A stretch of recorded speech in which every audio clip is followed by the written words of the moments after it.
Muy bienvenidos a nuestro tercer episodio de la serie Amplía para comunicadores de la Biblia. Y hoy tengo la alegría de hablar con Óscar Pérez. Te invito a que nos sentemos alrededor de la mesa. Está siendo una serie súper interesante donde tengo el privilegio de invitar a algunos amigos para que hablemos de Amplía, este libro que escribí hace poco y fue publicado por Andamio y Taller de Predicación. Amplía, comunicar a creyentes y a no creyentes desde un mismo sermón en España. Así que queremos generar conversaciones que nos hagan reflexionar, nos inspiren, nos enseñen y aprendamos juntos más de esa arte y de la vocación de la comunicación de la Biblia, de manera más específica de la predicación. Así que déjame encontrar e invitar a Óscar Pérez para que se pueda unir a nuestra conversación. Óscar, ¿me ves? Sí, te veo, te veo. ¿Qué tal? Buenas noches. Hola, hola. Genial. Muy bien, crack. Bienvenido a esta conversación. Qué alegría verte, Oscar. Gracias por tu disposición.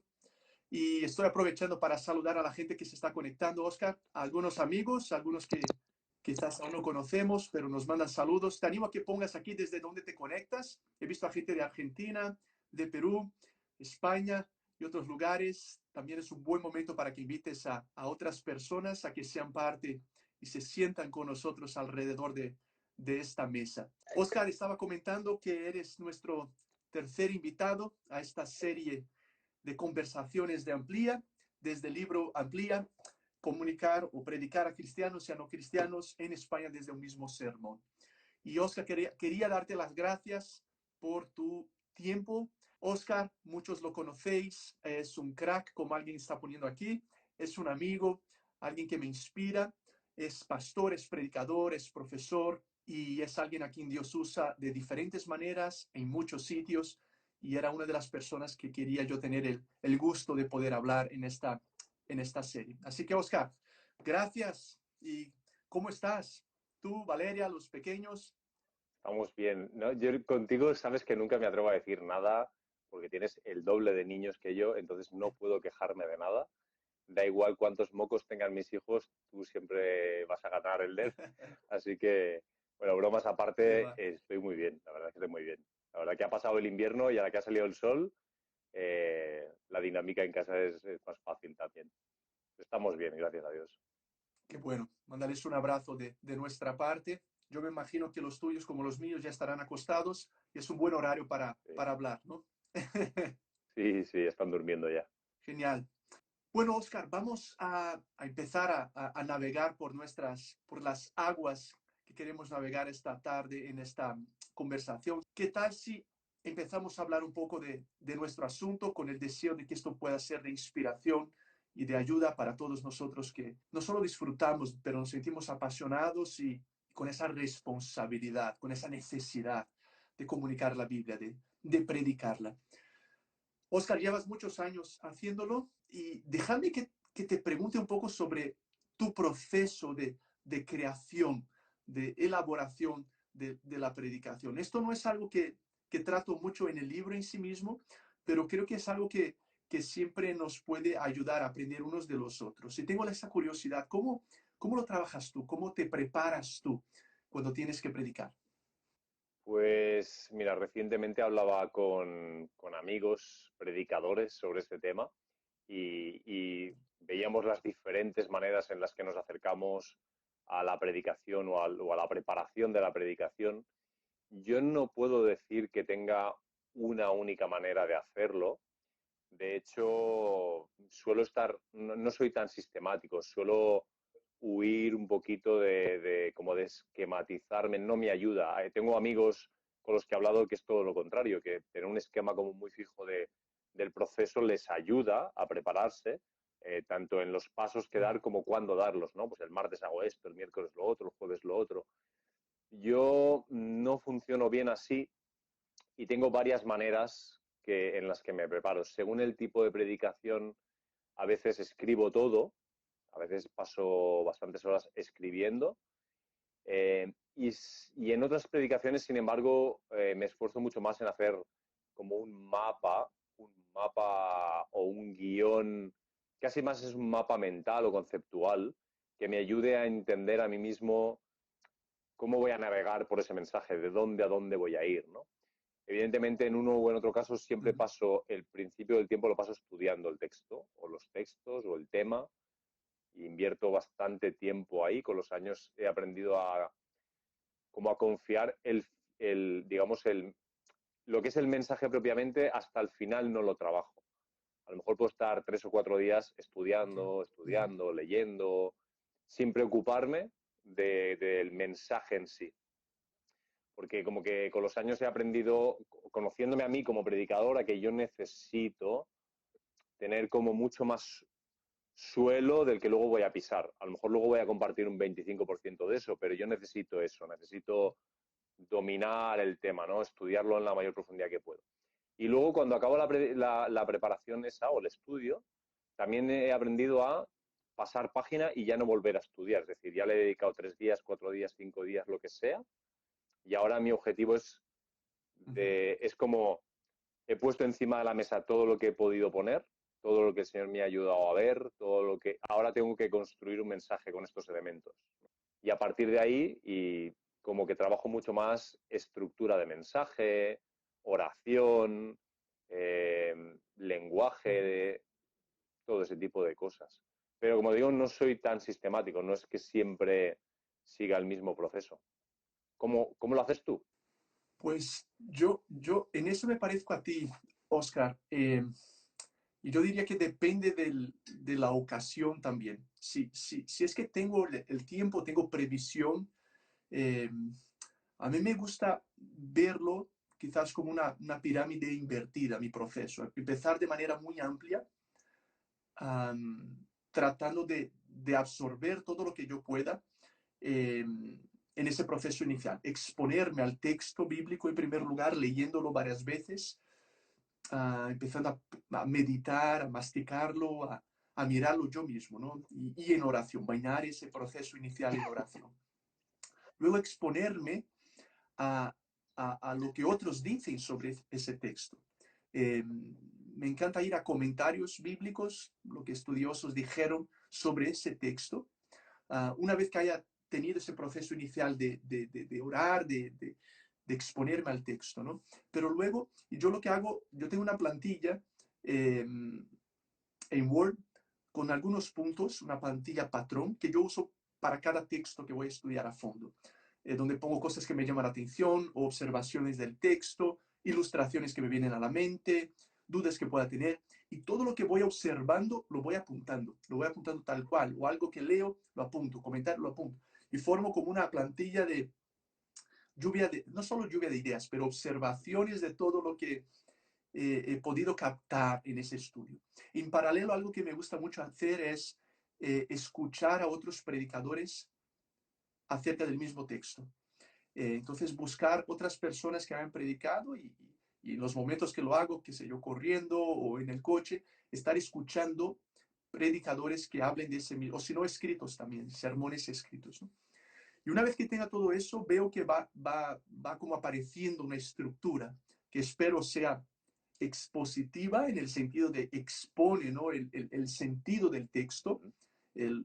el mensaje del autor original, pero yo mismo en mi mente voy dándole ahí un poco de estructura y de cuerpo, ¿no? Y vuelvo a la pirámide esa que voy empezando a enfocarlo un poco más. Y entonces paso a crear esa estructura del sermón como un esqueleto y finalmente a llenar ese esqueleto de carne, pensando en los diferentes movimientos, transiciones, introducción, conclusión. Me gusta ver a los sermones como si, son escritas incluso las películas. Si vemos un gráfico, ¿no?, de una película, sabemos que tiene puntos arriba y abajo, aceleras, frenas. Yo creo que trato de traer eso al sermón también. Hay una ilustración aquí, que quizás un vídeo, aquí una cita de un autor cristiano, aquí una cita qué sé yo, de un cantante o de un poeta, algo que vaya a conectar con la cultura y ahí formulando eso, ¿no? Algo que también añadiría, Oscar, no sé, te iba a preguntar, a mí me gusta también mantener una base de datos de ideas, ilustraciones y citas, yo uso algo que se llama Evernote, un programa gratuito donde, qué sé yo, leo un artículo en El País y me parece interesante, lo guardo ahí en Evernote, le pongo una etiqueta y el día que yo necesite algo en ese tema, busco en Evernote todo lo que tengo yo sobre, qué sé yo, amor Mm. o perdón. Ahí me salen artículos de periódicos, frases que leí y tal, ¿no? Porque, bueno, confiar solo en la mente es complicado en ese sentido. Entonces, en ese proceso, en esa pirámide también, hacia el final, visito ese banco de datos para llenar de carne y aparte de cosas que durante la semana quizás he estado atento, ¿no? Me imagino que te pase, vas preparando algo y estás atento a algo que le pasa a mis hijos o algo que veo en el supermercado y conecto y las noticias del día con lo que está pasando, ¿no? En fin, es parte, creo, de cómo trato de avanzar en en esa etapa, ¿no? Y una pregunta, Oscar, tú cuando llegas al momento de predicar, ¿te gusta llevarte un guión de esa predicación, los puntos principales? ¿Qué te llevas contigo a la hora de exponer lo que has preparado?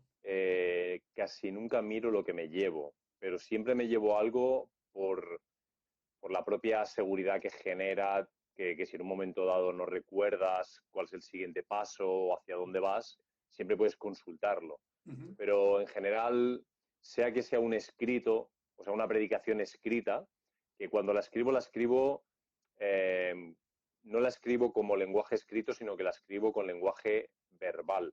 Es decir, expresiones que yo voy a utilizar hablando, lo escribo de esa manera cuando Claro. escribo un mensaje.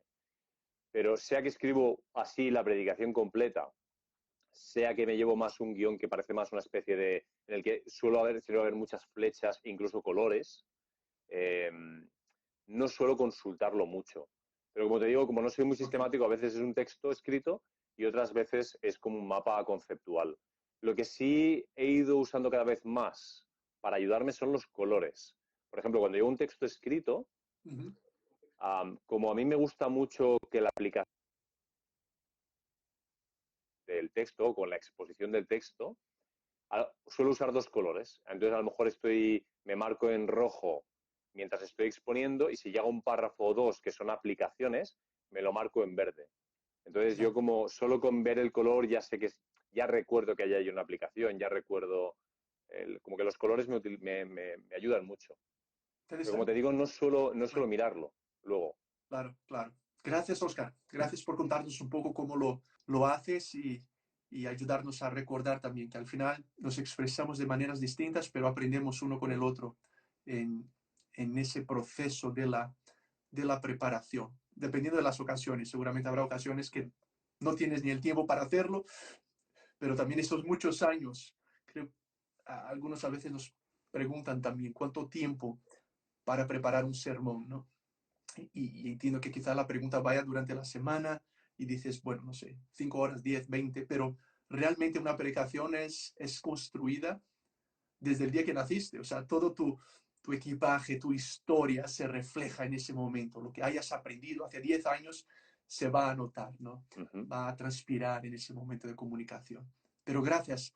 Oscar, déjame avanzar aquí un poco en otro ángulo, en otra dirección, pero sé que es un asunto que te apasiona y lo has estudiado a fondo, no solo eso, enseñas en el asunto y estoy hablando de la hermenéutica. Tú has visto el libro, para los que aún no lo conocen, en el libro amplía, sugiero un acercamiento a la predicación que comunique, gracias Oscar, tanto a cristianos como a no cristianos. Y una de esas, la primera es, bueno, traigo argumentos que nos ayudan a reflexionar sobre hablarle a los dos públicos. La segunda parte tiene que ver con nuestra interpretación de la Biblia, o sea, la hermenéutica, y hablo de Uh la -huh. hermenéutica cristocéntrica. Ya llegaremos a ella, pero déjame dar un paso atrás y hablemos un poco, Oscar, de la hermenéutica, del tema de la interpretación del texto. En tu opinión, Oscar, y conectándolo a la conversación de la predicación, ¿por qué crees que es importante que, que como comunicadores de la Biblia, y más precisamente los predicadores, tengamos una hermenéutica saludable, una buena hermenéutica? Bueno, cualquier predicación bíblica tiene que partir del texto bíblico, por lo tanto, el primer ejercicio es un ejercicio exegético, es decir, no vamos a llevar adelante ningún mensaje de nuestra parte, sino de parte del Señor, sino sería otra cosa, podríamos dar una conferencia sobre un tema, pero no sería una predicación. Y, y para ello tiene que haber un ejercicio sano de extraer lo que hay en el texto, y ese ejercicio es imposible hacerlo de una forma sana sin hermenéutica. La hermenéutica no deja de ser la ciencia, el arte, los principios de comprensión de texto. Y además estamos hablando de un texto que está escrito hace 2000, 2500, 3000 años, está escrito en multitud de géneros literarios.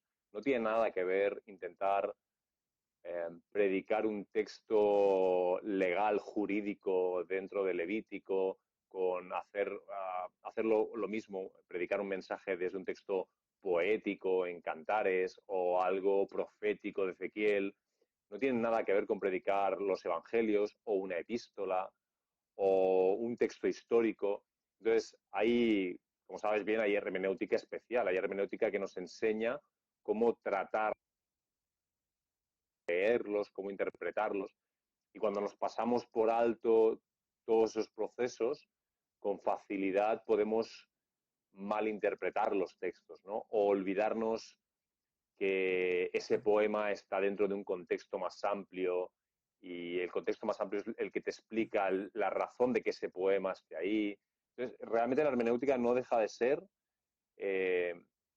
las gafas para leer de alguien que sin gafas no lee bien. Necesito gafas para leer bien porque mi vista no es suficiente, digamos así. Pues la hermenéutica son las gafas que me ayudan a interpretar, a leer correctamente el texto. Y eso es fundamental. Yo no puedo concebir ningún mensaje, ninguna predicación sana sin pasar por ahí, ¿no? No tiene nada que ver lo que dice la Biblia con lo que significa lo que dice la Biblia, con lo que significa para mí lo que dice la Biblia, con lo que significa para hoy lo que dice la Biblia. No son una serie de pasos que uno tiene que respetar en el proceso. Para llegar a comprender lo que significa para mí, tengo que saber primero qué significó para los oyentes originales, tengo que entender primero lo que dice. Fantástico. Me encanta lo que dices y cómo lo dices, Oscar.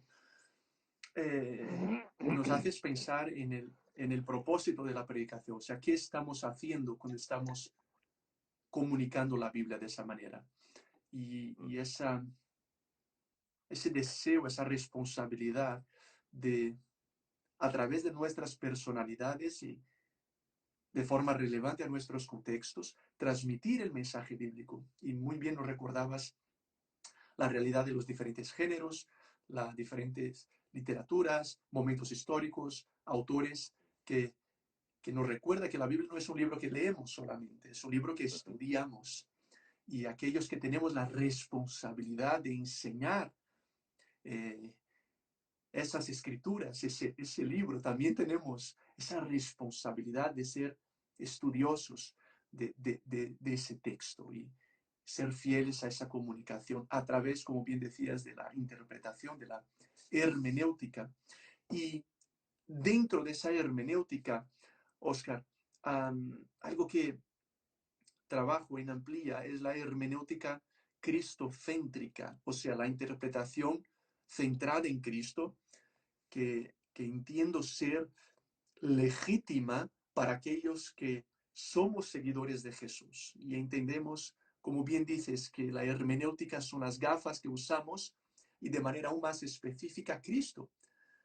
Es esas gafas que usamos para acercarnos a las escrituras. Y déjame leerte algo en la página 37 de Amplía, Oscar. Cito a Pablo Martínez y él dice que el contenido de la predicación puede ser muy variado y con muchos enfoques. pero siempre apuntando al mismo objetivo, Cristo. Y Pablo cita 2 Corintios 4:5. Pablo Martínez al otro Pablo, ¿no? Predicamos a Cristo como Señor. Luego yo comento en esa página, Oscar, lo siguiente. Digo que la predicación cristocéntrica pone en tela de juicio la división común que muchas veces detectamos al predicar a Cristo a los no cristianos y al predicar la Biblia a los cristianos. Y afirmo que los predicadores podemos predicar ambos contenidos a ambos grupos. Porque he tratado anteriormente lo que veo que a veces es una dicotomía que creamos. Hablamos de predicar o enseñar la Biblia a los cristianos y a Cristo a los no cristianos. Y la hermenéutica cristocéntrica nos recuerda que predicamos siempre a Cristo y la Biblia. Y no hay como realmente y auténticamente predicar la Biblia sin predicar a Cristo. Pero cuéntanos un poco, ¿tú cómo lo ves? ¿Cómo reaccionas a esto que te estoy describiendo? Lo cierto es que creo que esto lo explicó muy bien Jaume Llenas hace 15 días cuando conversabas con él. Yo estoy de acuerdo, quizá lo expresaría con otras palabras, diría algo así como, por ejemplo, yo diría que predico a personas. Casi nunca en mi cabeza está la categoría cristianos no cristianos o creyentes no creyentes cuando predico. De hecho, cuando pienso en las personas, porque siempre he pensado que una diferencia esencial entre la respuesta que puede dar una persona al mensaje en función de si es cristiano o no cristiano, la diferencia esencial sería, si eres cristiano, ya has reconocido a Cristo, entonces la respuesta a la palabra sería la obediencia, pero si no eres cristiano, te falta reconocer a Cristo primero y luego tendría sentido obedecerle. Vas a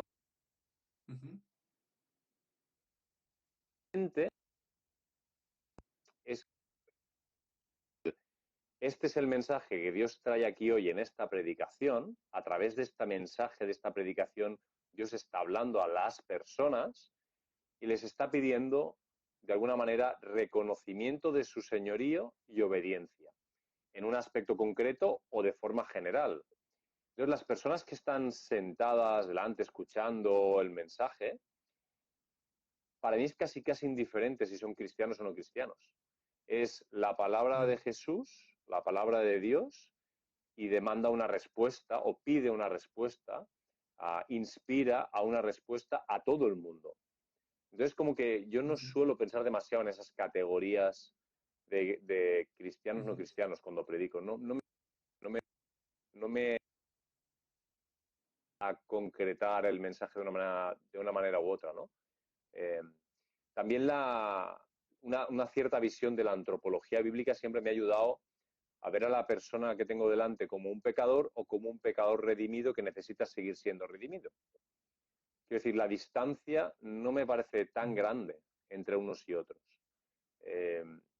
Y luego está el hecho de que necesito seguir respondiendo día a día a Cristo. Él me sigue hablando y es un diálogo y yo sí necesito seguir respondiendo. Entonces la predicación es como una palabra de ese diálogo y espera una respuesta. Y en ese sentido es un acto comunicativo con cada persona que está enfrente, sean cristianos o no sean cristianos, ¿no?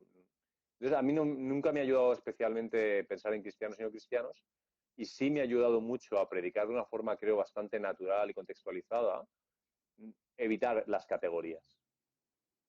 Gracias, Oscar. Es muy interesante lo que traes y me gusta mucho tu ejercicio constante de volver a la Biblia como el parámetro a través del cual miramos, ya sea la antropología o la realidad de la gente, esas varias referencias que haces. Suelo pensar, algo donde hice mis últimos estudios, el eslogan de la universidad es pensando bíblicamente acerca de todo. Y creo que de alguna forma es nuestro desafío como predicadores, ayudarnos a pensar bíblicamente, acerca de todo. Deseamos que los cristianos lo puedan hacer y que los que no son cristianos puedan hacerlo también. Y Exacto. creo que por eso es tan relevante esta conversación y quiero volver al punto de la hermenéutica, de la interpretación centrada en Cristo, cristocéntrica, porque creo que nos ayudará a recordar que al final estamos siempre, de alguna forma y del texto que sea, predicando a la palabra. Está la palabra en su expresión escrita, que es la Biblia, y la palabra en su expresión encarnada, que es Cristo.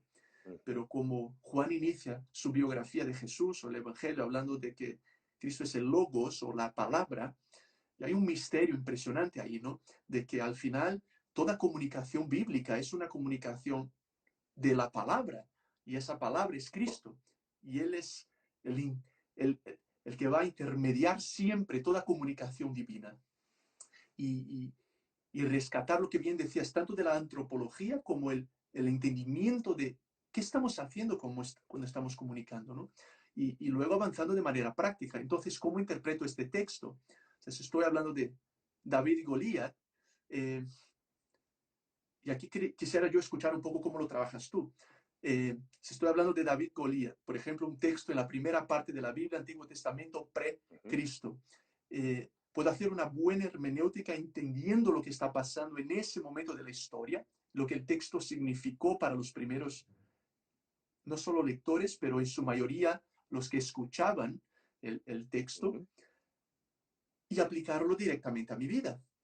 Pero una hermenéutica cristocéntrica y entendiendo que lo que hizo Jesús afecta ahora cómo leo las escrituras, tiene que llevarnos a no hacer ese movimiento del texto de David y Goliat, por ejemplo, hacia nosotros. Tenemos que pasarlo primero por Cristo y luego desde Cristo a los cristianos y a los no cristianos. ¿Qué significa ahora esto? Cómo Jesús, su obra, su vida y su redención ilumina el significado de ese pasaje original, ¿no? ¿Cómo es para ti un poco ese ejercicio de mirar los textos bíblicos a través de Cristo? ¿Eres intencional en eso y esperamos así nos pase como tenemos eso ya mentalizado y al final nos acercamos? Para ti, ¿cómo es esto de tratar de vivir esa hermenéutica cristocéntrica en tu comunicación, Oscar? Pues lo cierto es que cuando trato el Antiguo Testamento me gusta ser cronológico y pienso que el texto antes, o sea, durante siglos fue comprendido por personas que todavía esperaban al Mesías, es decir, que era como un discurso abierto porque la palabra final todavía no había sido dicha. Entonces, intento hacer un esfuerzo primero de entender cómo esa palabra tenía sentido en el discurso abierto, en el discurso que todavía no estaba completado. Normalmente, cuando me esfuerzo en pensar eso, en trabajar eso, los vínculos con Cristo para mí me saltan. O sea, no digo en el primer momento, pero cuando voy trabajando cómo eso puede ser comprendido para los que vivieron, por ejemplo, David y Goliat, ¿no? ¿Cómo eso pudo ser entendido pre-exilio, post-exilio, a los que estaban en el exilio, en la deportación de Babilonia o cuando regresaron? ¿Qué podía significar para ellos ese texto que es para, digamos, que son el colectivo que lo recibe en primer momento? Y de ahí normalmente, cuando he desarrollado bien el trabajo en vamos a decir, en esa capa, mi cabeza suele saltar a vínculos e hipervínculos con lo que Jesús hizo, su obra, el significado de su obra. A veces hay ejemplos paralelos, a veces hay antítesis claras. Eh, bueno, en el libro, por cierto, en tu libro, citas, lo que pasa es que no voy a saber recordar ahora el nombre del autor o el capítulo, pero citas a un autor que explica 7 caminos para interpretar el Antiguo Testamento de forma cristológica, que habla de la tipología, que habla de las analogías. No recuerdo el nombre del autor. Esa es una parte que me pareció especialmente interesante del libro. Sí, es Sidney Grinadus. Exacto. es, Con ese nombre, sí, normal que no lo recuerde. no sé, incluso si su mujer lo, pero en fin, eso es otro asunto. Pero no, sincera, sí, es un crack, ha sido un autor que ha escrito mucho, incluso recomendaríamos su literatura, pero es cierto, en el libro lo cito porque él es muy práctico también al señalar Ujú. 7, por lo menos, caminos que nos ayudan a construir esa hermenéutica cristocéntrica. Y no sé cómo lo ves, Oscar, pero a mí me parece tan importante y porque al final es un asunto que ojalá habláramos más de esto y lo entendiéramos. A mí sinceramente me asusta la cantidad de hermenéutica no cristocéntrica Mm. que nos encontramos en muchos de nuestros círculos cristianos, incluso entre predicadores. Y nuestra interpretación tantas veces, eh, no sé qué sea, pero no es cristiana, por no pasar Ujú. por Cristo. Y hay Ujú. cosas tan básicas. Por ejemplo, ¿no? ¿Cómo entendemos el templo en el Antiguo Testamento? Ujú. Esto tengo que entenderlo a través de Cristo. O sea, lo que significaba el templo para un judío es diferente de lo que significa el templo para nosotros como cristianos por lo que Cristo hizo. Había una expectativa de Ujú. la presencia de Dios en el templo. Pues ahora por Cristo sé que nosotros somos el templo del Espíritu Santo. O sea, no vamos a la iglesia, somos la iglesia. Es un ejemplo sencillo por una hermenéutica, ¿no es cierto? Cristocéntrica o el tema de la presencia de Dios. Podemos encontrarnos con un salmo que diga, Señor, no me eches de tu presencia. Bueno, yo como cristiano no voy a orar de esa manera, porque yo sé que Él no me va a sacar de su presencia, puesto que por causa de Cristo y su resurrección, el Espíritu Santo ha sido enviado y vive dentro de aquellos que reconocen a Cristo como Señor. O sea que yo leo ese salmo y entiendo, como tú bien decías, en un momento histórico, en un momento de la progresión de la revelación Exacto. divina, Ujú. esto significaba algo para ellos. Y no es que esté Ujú. equivocado, pero era un momento y eso va teniendo un crescendo, encuentra su clímax en Cristo, pero la preocupación que veo es que muchas veces seguimos tomando esos textos y aplicándolos a nosotros directamente sin Ujú. haberlos pasado por Cristo. O sea, Cristo es esas gafas, como decíamos, ¿no? Que, que, que nos dan la correcta interpretación de todo lo que ha venido antes de Él y después de Él también, ¿no? Mira, te pongo un par de ejemplos prácticos que estaba pensando, ¿no? Un ejercicio frecuente es que alguien interprete cuando se habla de Jesús como de Cordero, ¿no? Juan el Bautista decía, he aquí el Cordero de Dios, ¿no? Entonces, Uh -huh. alguien dice, bueno, en el Antiguo Testamento el Cordero era sacrificado y tal, entonces voy a darle sentido a lo que Cristo es como Cordero desde el Cordero del Antiguo Testamento. Ese ejercicio es un ejercicio completamente es incompleto, porque Claro. es al revés. Es a través de lo que Jesús hace Mm, que cobra sentido lo que el Cordero del Antiguo Testamento es o significaba un sacrificio. Porque cuando ese Cordero, cuando Dios claro. estableció ese sacrificio en ese tiempo histórico, lo hizo para que comprendiéramos el sacrificio de Cristo después. No solo para el Mm, ejercicio religioso del momento puntual. O cuando, por ejemplo, en Hebreos 7 se habla de Melquisedec, una figura relativamente misteriosa que solo aparece en Génesis 14, la gente suele intentar explicar a Cristo desde Melquisedec. Bueno, pues si Melquisedec era así, entonces Cristo es así. Y es justo al revés. Es decir, Melquisedec fue así mm, porque Cristo es así. De hecho, Cristo es ya, preexistente, está antes que Melquisedec. Y Melquisedec es figura de claro, Cristo, no Cristo de Melquisedec, ¿no? Entonces solemos hacer el ejercicio claro. incompleto y nos falta ver el Antiguo Testamento desde Cristo, que creo que es parte de lo que estás tratando de comunicar también. Excelente lo que dice, exactamente. Y no porque sea una idea interesante, pero porque creo que entendemos que es como los apóstoles, el Nuevo Testamento interpreta las Escrituras. Uh -huh. Es un libro como Hebreos y otro, y ves claramente, tenían una hermenéutica cristocéntrica. En Lucas Uh -huh. 24, Jesús abre los ojos a sus discípulos y les muestra cómo Salmo, leyes, profetas Uh hablaban -huh. de él. Parece, o sea, que está muy claro el mensaje en el Nuevo Testamento y sus autores, y luego en la historia de la iglesia también, la iglesia entiende todo esto a través de su perspectiva, como tú bien dices, de lo que ha hecho Cristo, ¿no? Incluso es muy interesante, leí algunas interpretaciones de, de la iglesia primitiva, uh, Ujú. y cómo veían a Cristo en absolutamente todo el Antiguo Testamento. Algunos, no que esté de acuerdo, pero podemos incluso pensar que antes de Cristo estaba actuando el Padre y luego vino Cristo, luego vino el Espíritu. Pero fíjate, Juan, hablando de Isaías, dice que Isaías vio la gloria de Cristo. O sea que Isaías capítulo 6, antes de Cristo, estaba viendo a Cristo. Entonces, entendemos que ¿quién libera al pueblo de Israel de Egipto? Pues Cristo les libera de Egipto.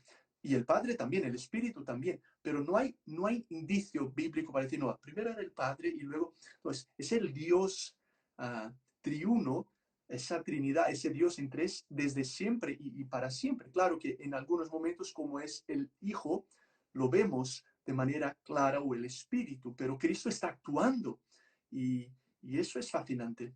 Y creo que no podemos perder de manera ninguna, y por eso esa importancia de la hermenéutica saludable de la cual estamos hablando y que muchas veces no está tan presente como debería estar en nuestras comunicaciones, ¿no? y enseñanzas de la Biblia. De hecho, por ejemplo, un ejercicio de estudio de la carta de Hebreos Uh-huh. sería muy útil en ese sentido, porque la propia carta de Hebreos es un ejercicio de hermenéutica cristocéntrica del salto de un pacto a otro pacto. Es decir, teníamos el antiguo pacto, ahora tenemos el nuevo pacto, y la única manera de interpretar el antiguo pacto es leerlo desde ahora que tenemos el nuevo pacto, desde Cristo, que es el fundador del nuevo pacto, ¿no? Y el ejercicio de Hebreos es traer constantemente citas del Antiguo Testamento desde la perspectiva de cómo se comprenden esas citas ahora que hemos entendido y conocido a Cristo. O sea que es un ejercicio de lo que estamos hablando. Fantástico, fantástico. Y una nota, pie de página, posiblemente el único sermón que tengamos en el Nuevo Testamento dirigido a cristianos, que Hebreos habla, se refiere con esa palabra que era muchas veces utilizada para esa exposición dentro de las sinagogas. Tenemos en Hechos sermones a no creyentes, pero Hebreos parece ser el único sermón que tenemos escrito ciertamente, pero para ser comunicado, enseñado, predicado públicamente. Entonces, conecta muchos de los puntos de los cuales estamos hablando, ¿no? de la predicación, pero esa hermenéutica y cómo ellos desde el inicio la entendían, los primeros líderes y hermeneutas de la Biblia, ¿no? Hablando de hermenéutica, otro paréntesis aquí, Oscar. Sé que vas a estar pronto dando algún curso nuevo en la Academia de la Biblia dentro de este tema. Ya que estamos hablando de esto, Sí. me encantaría que pudieras compartir con nosotros un poco por gente que pueda estar interesado. Simplemente para cualquiera que esté interesado en hermenéutica, en Academia de la Biblia, podéis consultar la web academiadelabiblia.com. Uno de nuestros cursos se llama Hermes, es un curso de hermenéutica, y esta semana lo empezamos. Lo hacemos 2-3 veces al año, dura 2 meses, lo dictamos Alex San Pedro y un servidor. Y bueno, pues cualquiera que esté interesado tratamos de las 10 semanas, 7 semanas son hermenéutica especial, de lo que estábamos hablando, cómo trabajar los evangelios, cómo trabajar la poesía, cómo trabajar. Bueno, cualquiera que esté interesado puede ir consultarlo en la web. Fantástico, fantástico. Gracias, Oscar. Oscar, vamos a empezar a aterrizar también por el tiempo. Yo he encantado de seguir hablando contigo por mucho tiempo. Así ha sido con cada uno de los amigos e invitados que hemos tenido, pero queremos mantener nuestra conversación en más o menos 50 minutos para que tampoco Valeria o en mi caso Ana luego nos eche la bronca. Pero ya bromas No nos aparte, rillan. crack, yo sé que en la comunidad en la cual sirves como pastor tenéis un equipo, una comunidad de predicadores. Hace muy poco tuve el privilegio de virtualmente estar con vosotros y me encantaría que pudieras contarnos un poco cómo lo trabajáis, los varios predicadores en vuestra iglesia local, ese ejercicio de comunicar en comunidad, de estudiar juntos, de daros feedback. Me pareció fantástico lo que hacéis y creo que sería súper interesante que más gente lo escuchara. Bueno, pues explicado lo más brevemente posible, decir que es algo que no hacemos todo el tiempo. Durante el año desarrollamos series de predicaciones y luego hay otros momentos de predicación libre, que quiere decir que cada predicador trae un mensaje que considera que es el mensaje que Dios trae para la iglesia en ese momento, se prepara, lo dicta, pero vamos a decir que el 70% del año estamos trabajando series de predicaciones temáticas o textuales. Acabamos de concluir una sobre la vida de Jesús, ahora vamos a empezar otra sobre Colosenses. Ahí trabajamos todo el equipo de predicadores que va a predicar en esa serie, no necesariamente todos los predicadores de la iglesia, y tenemos ya una dinámica que hemos ido desarrollando y puliendo con el tiempo en la que todos trabajamos todas las predicaciones. Por ejemplo, si yo fuera a predicar dentro de esa serie, lo primero que haría es yo prepararía la predicación, yo solo, pero luego se la entregaría a todos los predicadores tiempo antes de la predicación y tenemos una reunión en la que después de que ellos han leído y estudiado un poco mi predicación, la que yo he hecho, nos acercamos a una reunión en la que todos me ayudan a trabajar la predicación. Valoramos la introducción, valoramos el cuerpo de la predicación, valoramos cómo termina, las aplicaciones, la estructura, el lenguaje, los textos utilizados, cosas que no se han utilizado. Absolutamente todo lo que sabemos o podemos desarrollar, lo desarrollamos juntos. Es un ejercicio que he descubierto porque yo me acostumbré a, cuando el seminario estudió homilética, una cosa que teníamos que hacer era predicar delante de los compañeros y recibir un poco ese feedback. Entonces, para mí no es algo tan extraño, pero me he dado cuenta que hacerlo comunitariamente sí que para todos es algo novedoso hasta cierto punto. Se hace duro hasta que te acostumbras a la dinámica, porque cuando tú preparas una predicación das lo mejor de ti, lo haces con todo tu corazón, y luego descubrir por la voz de tus hermanos en la fe que a lo mejor pues no has acertado en esto o en aquello, te has olvidado un texto clave, hay algo que puede ser que teológicamente esté mal o mal considerado o mal aplicado. Es un ejercicio que requiere de mucha humildad, pasar por ese proceso, cuesta, pero a medida que nos vamos acostumbrando, debo decir que el 100% de las predicaciones, traiga la predicación quien la traiga, salen enriquecidas. Siempre. Siempre mejoran los contenidos o la selección de contenidos. A veces añadimos contenidos que desvían del... Yo mismo he metido en mi predicación algo que está desviando la atención de la línea que llevaba y no soy capaz de verlo y otro sí lo ve.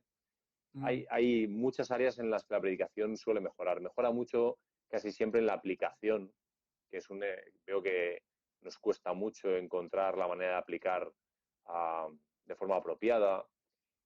Bueno, en general es un ejercicio que nos ayuda mucho. Y me doy cuenta que es una escuela de formación. No todos los predicadores han pasado por un seminario y está siendo una escuela de formación que está ayudando a madurar a los predicadores de nuestra iglesia sin ningún tipo de duda, desde donde están hacia adelante. Genial. Gracias, Oscar. Gracias por contarnos por lo menos un poco de lo que vivís en esa dinámica y que sin duda es de inspiración para muchos de nosotros, aquellos que quizás tengan el privilegio de poder predicar al lado de otra persona o dos personas más o 20 personas más, sea cual sea nuestro contexto. Ese ejercicio comunitario es sin duda muy, muy interesante. Oscar, quiero darte las gracias por este tiempo. Mi amigo, gracias por tu disposición. Vamos a estar concluyendo, pero también quiero agradecer a todos los que habéis estado conectados y gente de diferentes países que han estado con nosotros. Recordaros también que esta conversación queda ahora mismo guardada aquí en Instagram si quieres compartirla con alguien más, y un poco más adelante vamos a liberar la serie tanto en YouTube como también en plataformas de podcast. Y si finalmente tienes interés, te recordamos que puedes conseguir el libro Amplía, tanto en Amazon como en la página de Andamio, ¿vale? Publicado por Andamio y Taller de Predicación, y agradecemos todo el apoyo de Andamio también en esta serie que estamos teniendo el privilegio de hablar con buenos amigos y predicadores que nos inspiran y nos enseñan también en su trayectoria y en su carácter y en su forma de acercarse a la predicación. Y uno de ellos ha sido Oscar. Crack, muchas gracias, Oscar. Muchas gracias a ti, Elder. Como decías, la verdad es que una conversación se me ha pasado 50 minutos como si fueran 5. Esta serie tiene que ser de 5 horas las conversaciones. Ya ves, buena idea. Vamos a ver, quizás. ¿Por qué no? Oscar, gracias y gracias a todos. Un fuerte abrazo y que Dios nos siga guiando, inspirando y usando para su gloria y para el impacto de mucha gente. Un fuerte abrazo a todos y gracias otra vez.